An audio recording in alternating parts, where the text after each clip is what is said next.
Hello guys, welcome back to my channel. AP Polycet 2025కి సంబంధించిన second phase final phase notification అయితే release అయింది. Candidates ఎవరైతే ఫైనల్ ఫేజ్ కోసం వెయిట్ చేస్తున్నారో ఈ వీడియోని చివరి వరకు అయితే చూడండి. అసలు ఎప్పటి నుండి స్టార్ట్ అవుతుంది, అగైన్ వెబ్ ఆప్షన్స్ అనేవి మళ్ళీ పెట్టుకోవాలా లేదా, ఫీజ్ పేమెంట్ అనేది మళ్ళీ చేయాలా లేదా అనేది ఫుల్గా క్లారిటీ అయితే ఇస్తాను. వీడియో అయితే ఎండ్ వరకు చూడండి. ఎవరైతే నా ఛానల్ని సబ్స్క్రైబ్ చేయలేదో లైక్ చేసి సబ్స్క్రైబ్ చేయండి. AP Polycet 2025 admissions final phase detail notification అనమాట. మీరైతే ఈ పీడిఎఫ్లో చూడొచ్చు. ఆన్లైన్ ప్రాసెసింగ్ ఫీ పేమెంట్ అనేది 17 to 19 అయితే ఉంటుంది. 1 to లాస్ట్ ర్యాంక్ అనమాట. సెకండ్ వచ్చేసి సర్టిఫికేట్ వెరిఫికేషన్ 18 నుంచి 20 వరకు ఉంటుంది. 1 to last rank. Dates of option entry 18 నుంచి 20 వరకు. 1 to లాస్ట్ ర్యాంక్ అనమాట. అలాట్మెంట్ ఆఫ్ సీట్స్ 21 నుంచి అయితే ఉంటుంది.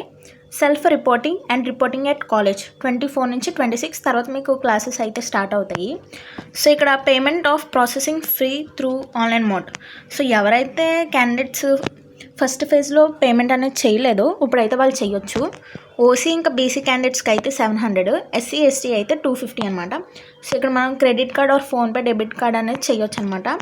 సో నెక్స్ట్ మనకి సర్టిఫికేట్ వెరిఫికేషన్కి అయితే ఎవరైతే ఫస్ట్ ఫేజ్లో అటెండ్ అవ్వలేదో మళ్ళీ కొత్తగా అయితే వెబ్ ఆప్షన్స్ అనేవి పెట్టుకోవాలి. సో మనకు ఒక ఫీ రిసిప్ట్ అనేది ఉంటుంది, దాన్ని పట్టుకుని మనం కాలేజ్కి అయితే వెళ్ళాలన్నమాట. Some additional డాక్యుమెంట్స్తో.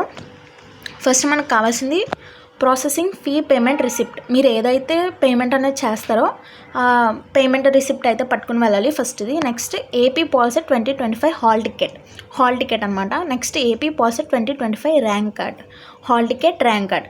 Next SSC mark list అనమాట. ఒరిజినల్ అయినా అవ్వచ్చు, లేదంటే ఇంటర్నెట్ కాపీ అంటే కాపీ కూడా చేయొచ్చు. జిరాక్స్ ఇంకా ఒరిజినల్ కూడా పట్టుకు వెళ్ళాలి మీరు. Next 6th to 10th study certificate అనమాట. 6 నుంచి 10th వరకు మీరు ఎక్కడైతే చదివారో ఆ సర్టిఫికేట్ అనేది కావాలి కంపల్సరీగా. సో అంటే ఇప్పుడు లైక్ మీరు ఇక్కడ లోకల్ ఆర్ నాన్ లోకల్ అనేది వాళ్ళు చూస్తారు. సో అందుకనేసి నెక్స్ట్ ఈడబ్ల్యూఎస్ సర్టిఫికేట్, ఇది ఓసీ వాళ్ళకి అనమాట. So income certificate. Next caste certificate, transfer certificate, local status certificate ఒకవేళ అది ఉంటాయి. సో ఇవన్నీ కూడా ఈ సర్టిఫికేట్స్ అన్నీ కూడా మీరు కాలేజ్కి అయితే పట్టుకు వెళ్ళాలి. ఆప్షన్ ఎంట్రీ ఎవరైతే ఫస్ట్ ఫేజ్లో వెబ్ ఆప్షన్స్ అనేవి పెట్టుకోలేదో ఫ్రెష్గా మళ్ళీ పెట్టుకోవాలన్నమాట. సో ఇక్కడ వాళ్ళు హెల్ప్ లైన్ నెంబర్స్ కూడా ఇచ్చారు. అసలు ఎవరెవరు పెట్టుకోవాలి ఈ ఆప్షన్స్ అనేవి ఇక్కడైతే మీరు చూడొచ్చు. ఈ పీడిఎఫ్ అయితే నేను మీకు పంపిస్తాను, నా డిస్క్రిప్షన్ ఛానల్లో అయితే ఉంటుంది. Please subscribe.